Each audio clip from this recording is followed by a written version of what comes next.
Hey everybody, today Rahdo runs through his top 10 games that need a 2.0. And what I mean by that is games that get reprinted, but as part of the process of bringing them back out for new audiences to enjoy, the developers revisit the game and make changes to some of the core design principles, normally to enhance or improve what was originally there, without actually getting rid of the basis that made the game so well loved in the first place. But just because there are breakthroughs in design or breakthroughs in technology or breakthroughs in manufacturing, whatever it might be, that allow them to fundamentally remake the game, to put out a 2.0. And this is going to, I guess, kind of like a follow-up to a top 10 I did a year ago, I guess, which was top 10 games that needed deluxe reprints. There, I was just talking about, leave the game the same. Just give me a really pretty version of it. That goes without saying here. I'm really hoping that all of these games get higher, fancier, cooler productions, and I'll talk about that. But more important than that is, there are things that I would just love to see about the game tweaked or enhanced or, expanded or whatever. So, what are they? Well, let's jump over here and start with number 10, Thebes. And now this is actually a really cool game. It's actually interesting. I think this is the only one on the list. No, actually that's not true. There's one other on the list that I've never done a run through for. Suffice to say, this is a game where players are, turn of the century archaeologists running all over Europe and the Middle East, doing tons of research. This is a game where your primary verb is research. It's not kill or hunt or build or destroy. It's research. As we go all over the place trying to get enough information so that when we eventually try to mount archaeological digs, we will be able to produce the most stuff possible. And so a big part of the game is moving around, resource management, collecting goods, and a lot of the focus of the game is traversing around the world in different ways, by car, by blimp, etc., etc. And eventually, when you get to the point where you are going to do a dig in one of the various sites, you have a bag that's full of a bunch of chits. And depending on how much research you've done, how much prep you've done, you reach in, you pull a certain number of chits out, and that determines how successful you are. That core conceit, that bag full of stuff and reaching in and rooting around and hoping not to pull up a fistful of dirt, but actually get rare, cool, wonderful artifacts, is a great, great feeling. But the game that's built all around it, while I love the core theme, my problem with Thebes has always been it goes on a bit longer than it should. It's a very, very lightweight game that takes a long, long time, and it should not take that long. And the interesting thing is, publisher Queen and designer Peter Prince, years after the original one came out, released a card game version, which overall was much, much better from a gameplay point of view. Now, I have done a run-through for the card game version of Thebes. I think it's called Thebes the Grave Robbers or something like that. I forget exactly. But you can go check out the run-through for that. Instead of reaching into a bag and pulling out shits, it's you're drawing cards from a deck and still doing digs, research to make sure your digs are really successful. And the card game really streamline the gameplay and address some of the core issues that I think existed in the original game.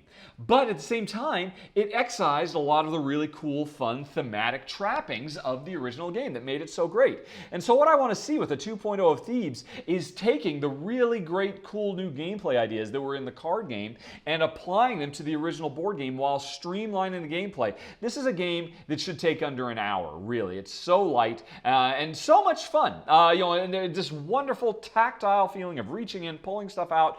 That's great. And I just want to see all the other stuff brought up to the same level. Again, there's great ideas that were in the card game, but I want to see more modes of transportation. I want to see characters enter into this world. I mean, because really, I mentioned when I did the card game, this is really kind of an Indiana Jones simulator without the Nazis, without any of the danger. It's just you're doing the raw academic research and then the hard work of the digs. And I just want to see the world come to life even more. There's so much that could be done with this core gameplay, with, again, a cast of characters. Not that they necessarily have to be Nazis or anything like that. We don't have to race against, but, characters you run into, characters that the players get to play with special powers. There's so much you could do, and the gameplay itself, I know, can get better. because I saw it in the card game. So that's why number 10 is I would love to see a Thebes 2.0. Never mind the fact that it's been out of print forever, so that's another reason to bring it back. Come on, Queen. Come on, Peter. I know you've got more ideas. Now let's move on to number 9.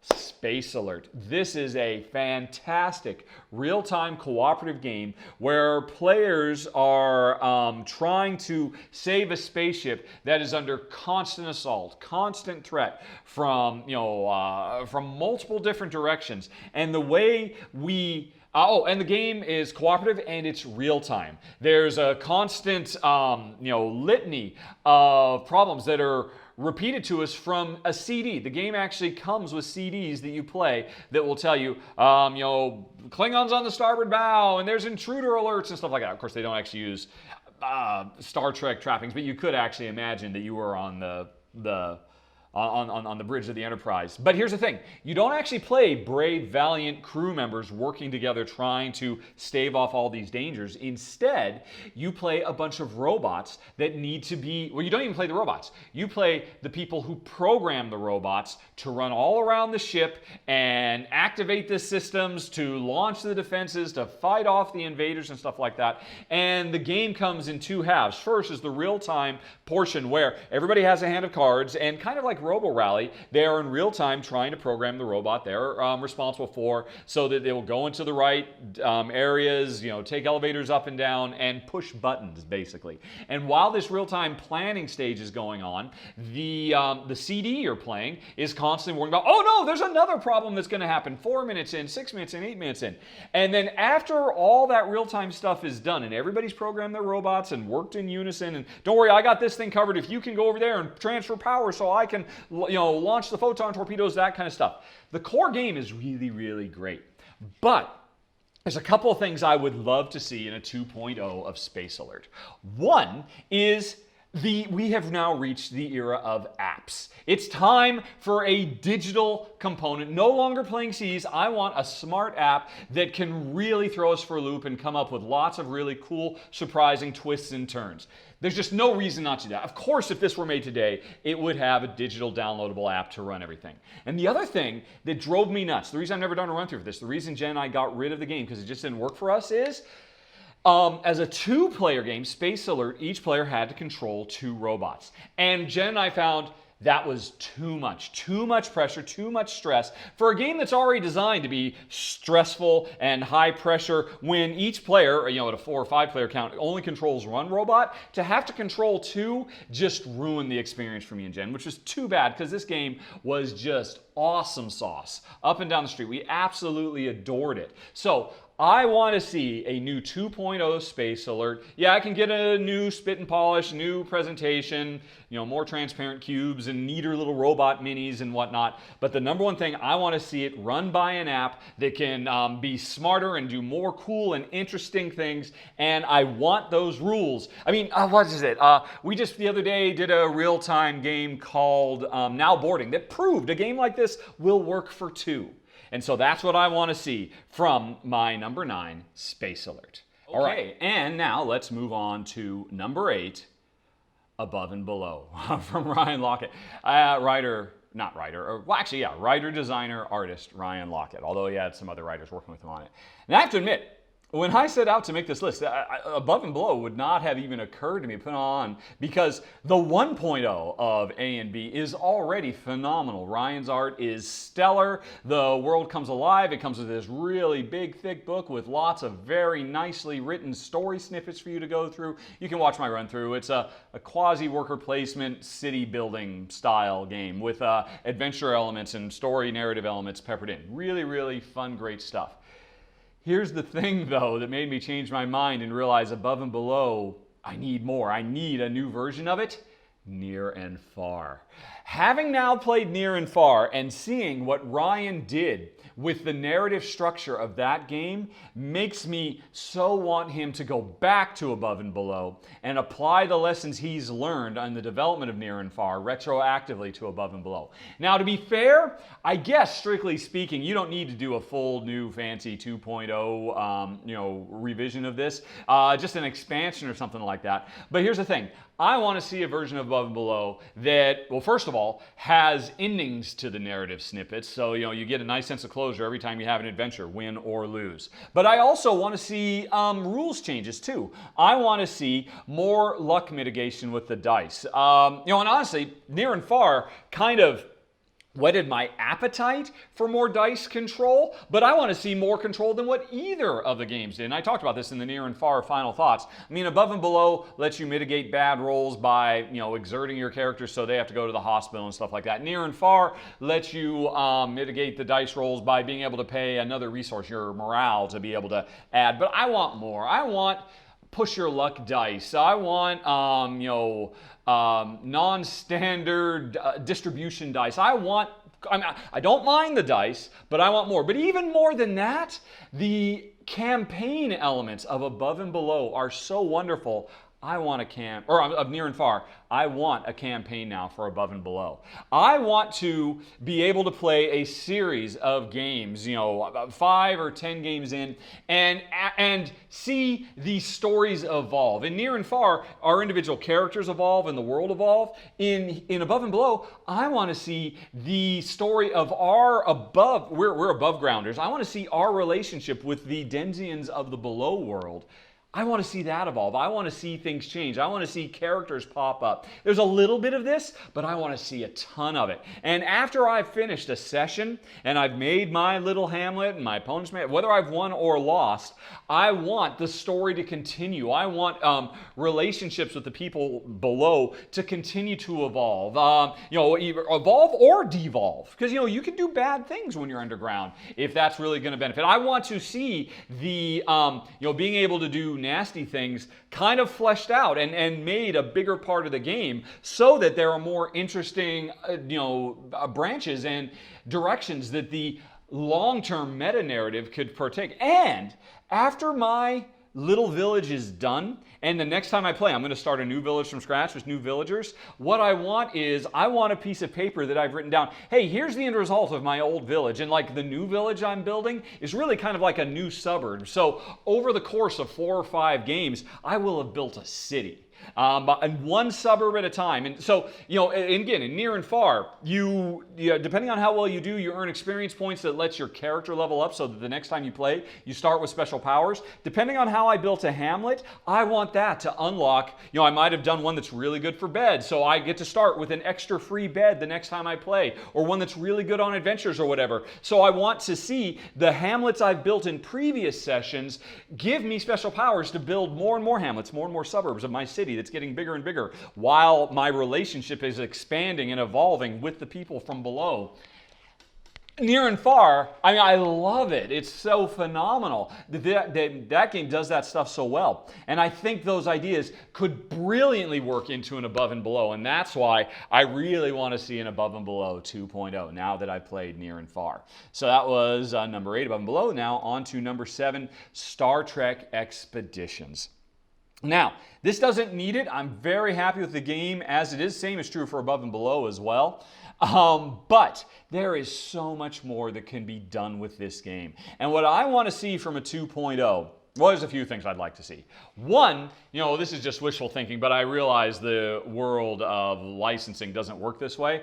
I have no problem with the J.J. Abrams version of Trek, but man, I'd love the game to come with twice as many cards so that I could have, Chris Pine Trek or William Shatner Trek, or Kirk and Nimoy Spock, all that stuff. I'd love to be able to play it both ways. Again, I know that's kind of a pipe dream. We really got to pick one or the other because of licensing issues. So I'll put that aside.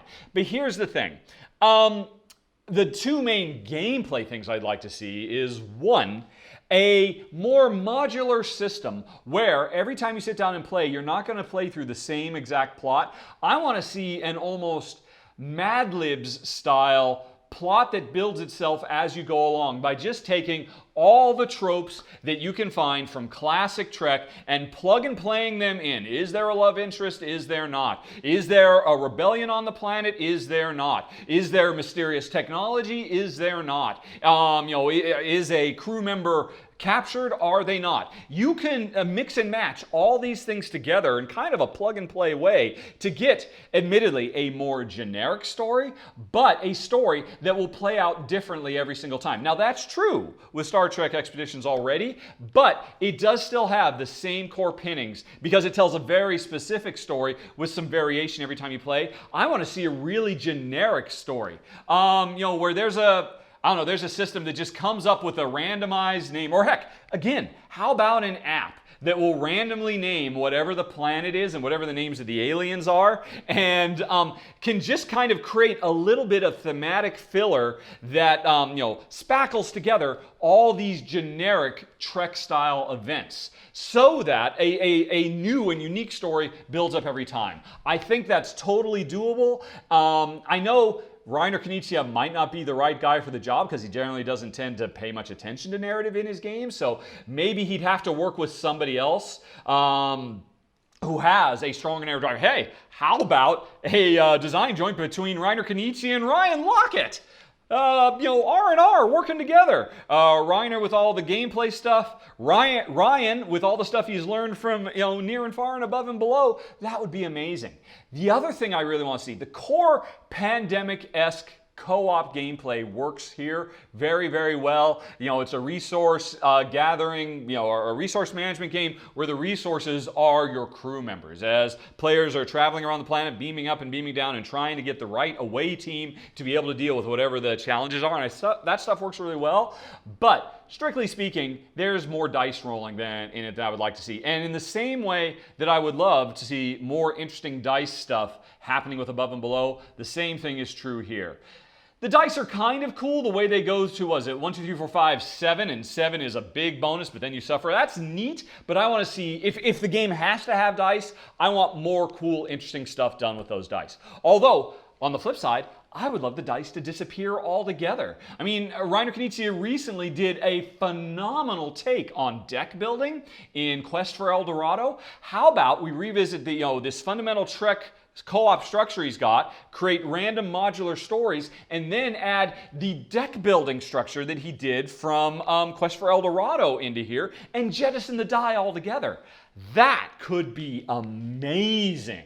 And then of course, hey, cooler minis, that's all fine. Do more stuff with the HeroClix dice as well. I mean, they were fine, but there's so much stuff you can do with the dials. I would love to, I don't think I've ever seen this in any HeroClix. Maybe the HeroClix tech doesn't work, but I would love to be able to pull dials off and plug other ones on so that, Kirk could level up that way, or random crew members who could actually join who have specialties so they're not only represented. There's so much you could do here. The core base game was a really good, rock-solid, pandemic-inspired Star Trek co-op, but it just scratches the surface, and I would so love, as the biggest Star Trek fan on Board Game Geek, I mean, I'm so deeply in love with Trek, I really want to see Star Trek Expeditions 2.0. But now, let's move on to number 6, Assault on Doomrock. Now, I am super in love with the gameplay of this game. It has two halves.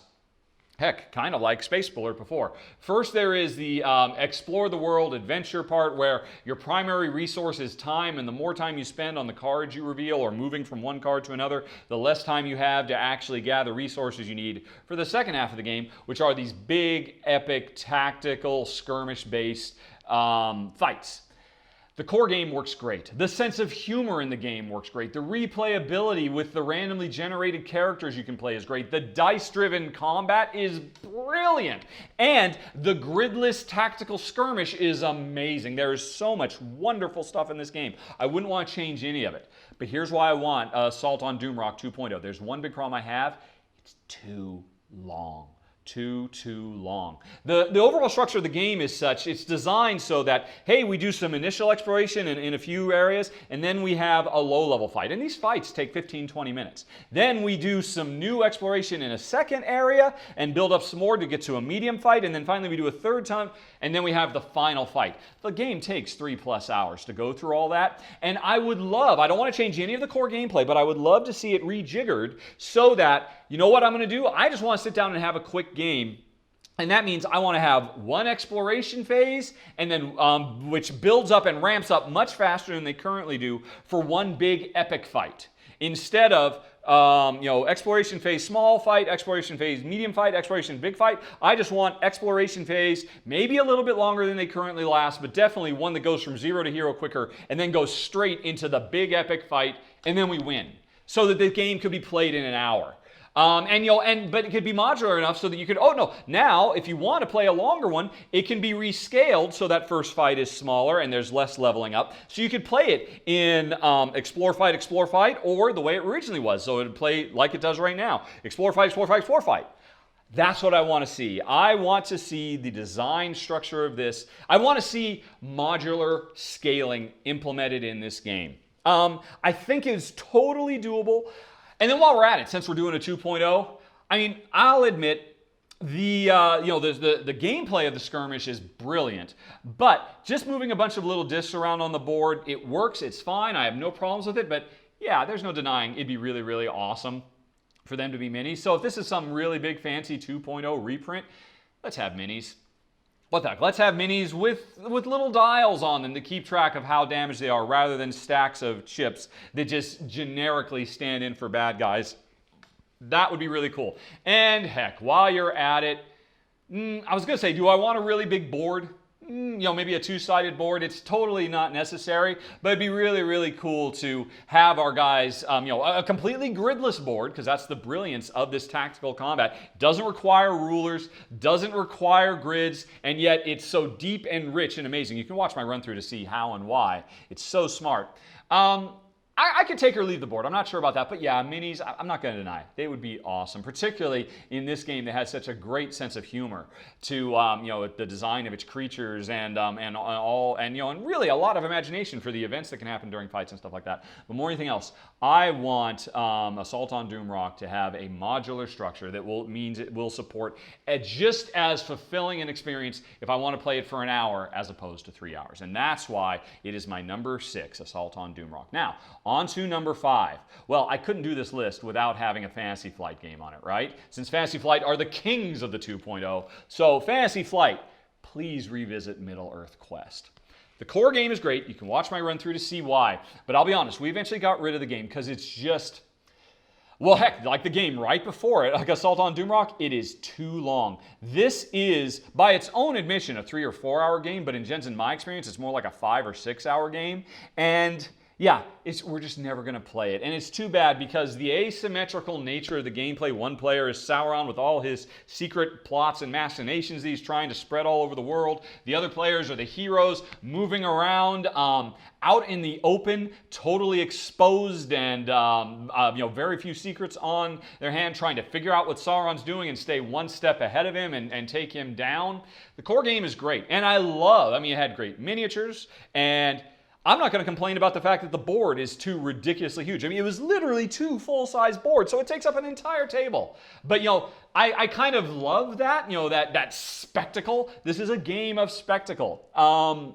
But there were definitely problems with the game that would warrant a revisit and streamlinification, the same way Runebound got one, the same way Mansions of Madness got one, the same way, they've done it so many times. I can't think. Battlelore got a big old 2.0 or 3.0 from, depending on which game we're talking about. I want to see them, Fury of Dracula got one as well. I want to see them do one here. Right off the bat, they got to fix the end game, because that end game was so anticlimactic after such a big, long thing. It was less than ideal. That's definitely something that should be redressed. But again, more than anything else, I would love to see this thing, find a way, have epic rules that let you play it for 6 hours, but for the rest of us, could we please just have an express version that you can maybe get a sense of its epic saga and sweep in maybe 2 or 3 hours? Is that asking too much, please? Because we really enjoyed it. But here's another thing. I did a run-through a while ago for a really brilliantly designed game called Days of Ire. which was also an asymmetrical game where one player is playing one style of game and they're up against a bunch of rebels who are playing a radically different style of game. And the brilliant thing about that was, if you wanted to, that the game came with some rules and specifically a deck of cards that would allow the automation of what is the equivalent of the Sauron player, so that the game could be played 100% cooperatively. And I was amazed how well it works. And taking that idea that works so well in Days of Ire, I think that would work here. I want to see a version of Middle-earth Quest where Jen and I, being the only ones who would ever play it, because we only play together, we could both play cooperatively against an AI-driven Sauron. And heck, while we're at it, let's go above and beyond Days of Ire, because we know Fantasy Flight loves to do this. Let's make it an app. Let's make it a smart app that is aware of the situation, tells us how Sauron wants to spread his influence on the board, responds to when we shut him down and cut off his influence chains because he's got his own special things. Man, that would be amazing. A game that takes place in half the time, that fixes the end game, and has an app that can stand in for the Sauron player would make Middle-earth Quest probably one of my favorite games of all time. Because we love the game so much, in spite of its Ameritrashiness and everything else. But yeah, we just couldn't keep it. And I mean, Fantasy Flight, you've done all the other ones. You're running out of games to be able to 2.0. Middle-earth Quest is just waiting there for you. It practically 2.0s itself. Come on, man. I know that's not true. I know the app would be a lot of work, but it would be worth well spent. Honestly, I wouldn't be surprised if they're working on this right now. Fingers crossed. But anyway, that's my number 5 Middle-earth Quest. And now on to number 4, Time Stories. And this is a really interesting one. And on some level, I guess it'd be kind of hard to reconcile how to do this because, of course, Time Stories, it's the core box of Time Stories is basically a DVD player. And what you do is you keep buying new DVDs, which are these little expansions that let you tell new stories over and over and over again. And you plug them into this core system. I'm not saying... I'm misspeaking there. It's not truly a DVD player. It functions as a DVD player. It comes with the board, it comes with the tokens, it comes with the rules, it comes with the save system and all that. And then you just keep buying new decks of cards that let you go through new stories. Right, so that's fair enough. And Jen and I, we've been truly enjoying our time in Time Stories. Even when they've been less than ideal, we've still, on the whole, really enjoyed them. And I want to continue to enjoy them. But here's the thing. Time Stories is definitely over time developing some kind of big meta-narrative that's stitching all these little individual episodes together, and they're building to something big. Sooner or later, I would imagine they're going to get to the big denouement, the big final confrontation that'll change everything forever, and and we'll play through that. Once they hit that, I want to see them basically release a Time Stories 2nd edition that makes some core fundamental changes. Like I say, I don't think it would be fair to ask them to fundamentally do a sea change to the game while they're in the middle of their big epic storyline. But once they finish that, I want to see a 2.0 before they start the next storyline. And here's what I would like to see changed. 1, above all else, more than anything, proper 2-player rules. Please, Space Cowboys, please. I've given up on complaining. This is one of the few games where I've just said, screw it, I'll do my own house rules. They've worked really well. Space Cowboys, by all means, feel free to officialize the house rules, the sidekick house rules that myself and others on Board Game Geek have developed to make this a compelling and satisfying 2-player experience instead of the 2-player rules that you've done so far. Your first ones were awful. Your second to pass on them were like, bleh, meh. There's a way to make really great 2-player rules, and I would love to see those officialized. And so that moving forward, when you start your big epic second season, let's say, and you continue to build on this, the second season is built on a foundation that truly supports 2-player out of the box in a satisfying way. So that's a big thing. And the other thing is, this is kind of getting to be a recurring theme. For the 2.0, I would like to see all dice excised. There is just no place for the dice in this game, and the dice really drag down the experience so much. And in all honesty, anytime anybody complains about some of the core precepts of this game, I don't think they realize it, but they're really complaining about the dice. When people complain about, I have to do all this again, most of what you have to do again is very, because I didn't mention, Time Stories is a time travel game where we're characters from the future. We go back and we try to quantum leap style make right what once what? Make right once what? Make right what? Once went wrong. That's hard to say. But anyway, we go back in time and try to fix stuff. And the thing is, the game is designed so we never have enough time to do it. And so we run out of time and then we start the whole process over again, kind of like Groundhog Day. But now we have information that will let us take shortcuts and explore new things, and we know what to avoid, and we learn. And that core thing is great. I love it. But when people complain about it, I think more than anything else what they're complaining about is, I have to roll all those dice again. I have to go through all those stupid, meaningless fights or lock picking or conversations or whatever and just rolling dice and dice and dice. Ah! I hate the dice in this game. They drag it down so much. They turn what could be a 9 into a 7, on a 10-point scale. And it's such a shame.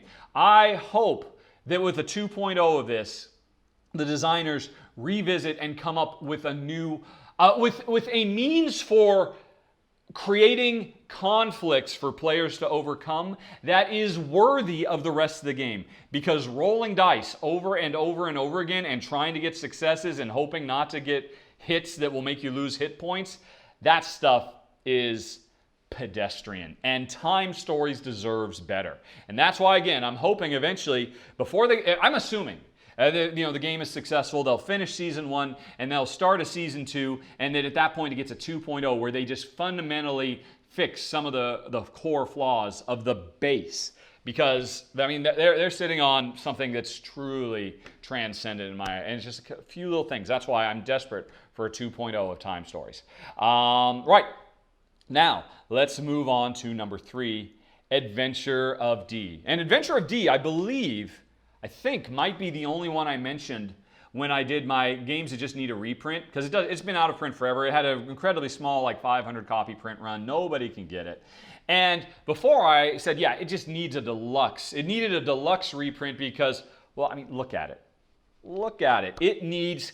I want to see it have art from the Miko or any number of really amazing artists that are working today that will just knock it out of the park and make this little fantasy world come. But I don't want to see them compromise on the core tenet of this game, which was it was a really rich, deep, multi-use card fantasy adventure game that fit in a super tiny box. So before I talk about it needs a deluxe reprint with really cool redone art.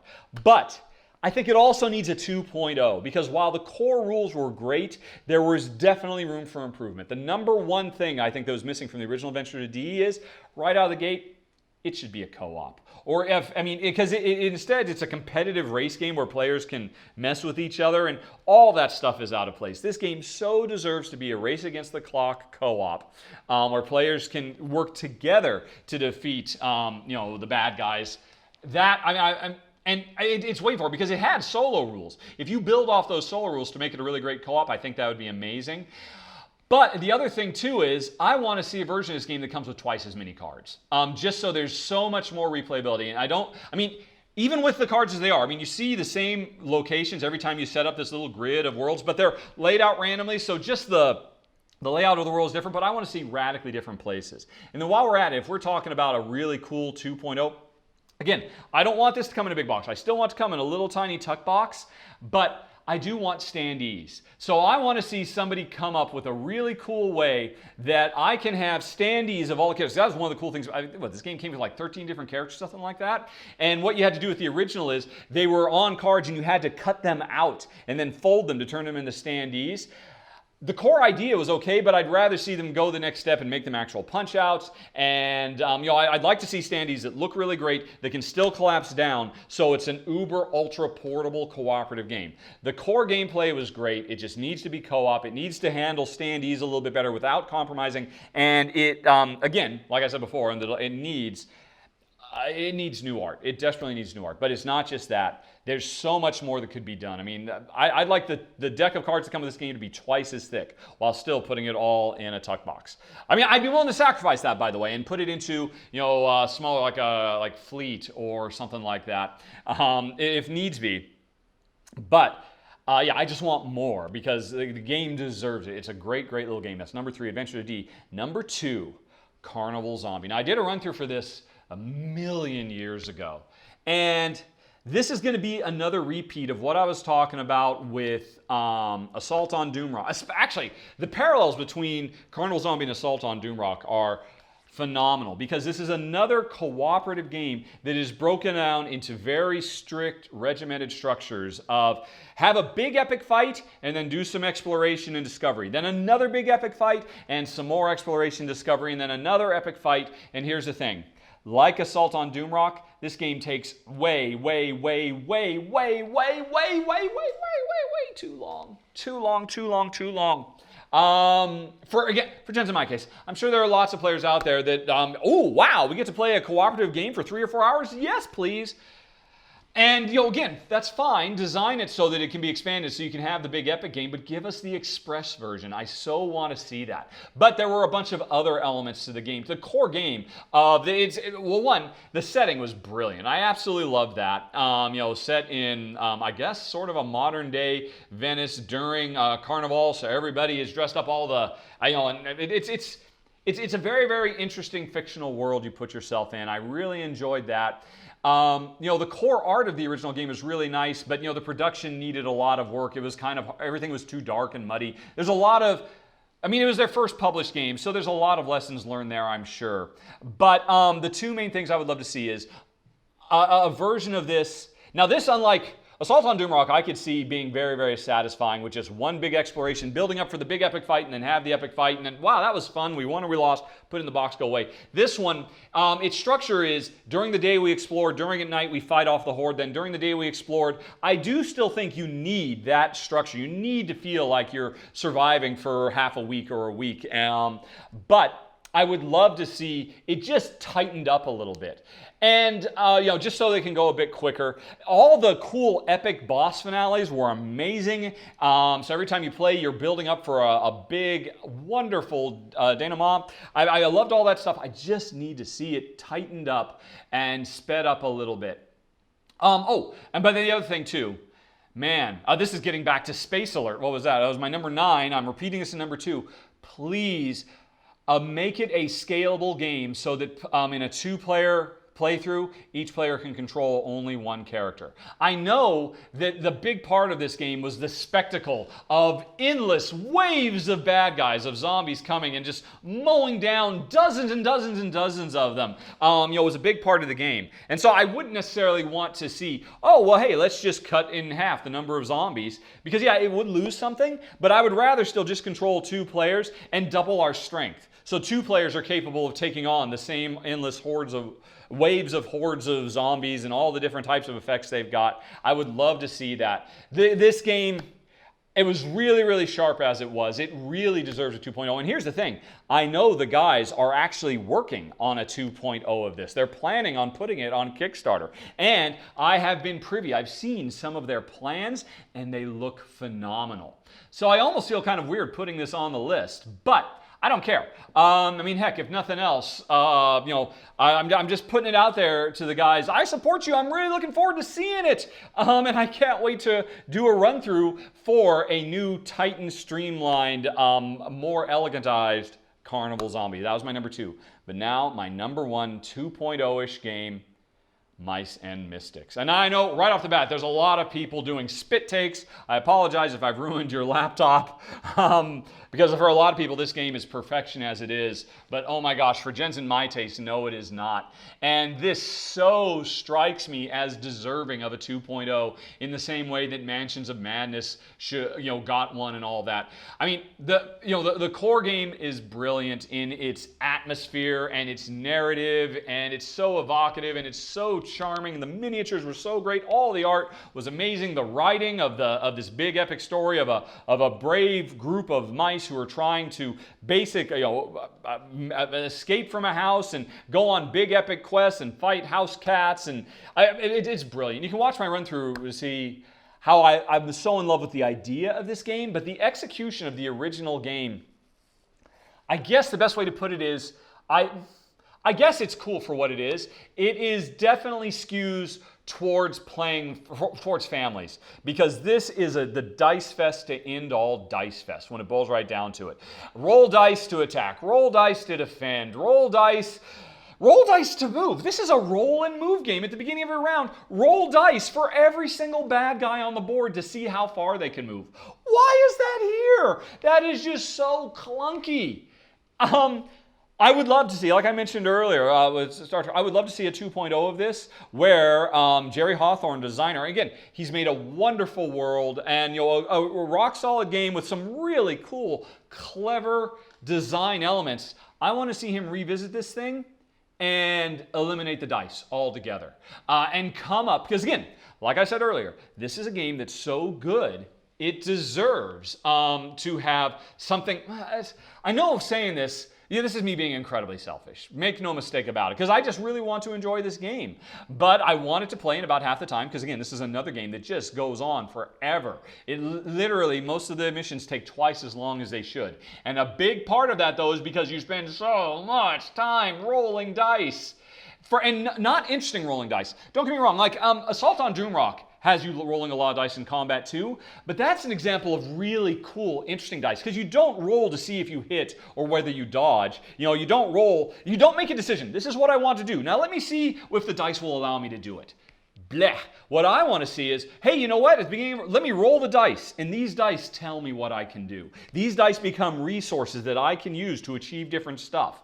That is a brilliant, and that kind of stuff would lend itself to Mice and Mystics so much. Rather than rolling dice to see how far bad guys move, how about the bad guys roll a whole bunch of dice and that represent the resources that they have to divide amongst themselves, so how much they move, how much they attack, how much they use their special abilities and whatnot. And I roll all my dice, or the heroes roll all their dice, so we see these are the kind of things we can do, the bad guys roll all their dice, and then we figure it out. This is a game that is supposed to be for families. Keep it simple, keep it smooth, keep it streamlined, but give it something a little bit more puzzly, a little bit more for kids to kind of learn how to do creative problem solving. Hey, there's cause and effect here. You can see what we're up against. You can see what the bad guys are going to do. You can see what resources you have. Now let's work through this and come up with a solution to the problem. I personally think Mice and Mystics is so beautiful and so brilliant, it deserves something like that. You don't have to change anything about the story, anything about the setting, anything about the components, other than I just want to rethink the way the game works with dice, because man, this game could be amazeballs. I know for a lot of people it is, and I know you love it, but hey, this is my list of what I want to see 2.0'd, and Mice and Mystics, man, you deserve it. And hey, while we're at it, more app integration. Let's just throw that in too. But that's my number one game I would most love to see a 2.0 revision, Mice and Mystics. And that's it, folks. Thanks for watching. I hope you enjoyed the video. As always, I will revisit this topic in some future podcast, which you can always find at podcast.rahdo.com. And otherwise, hope you have a very, very nice day. Talk to you later. So long.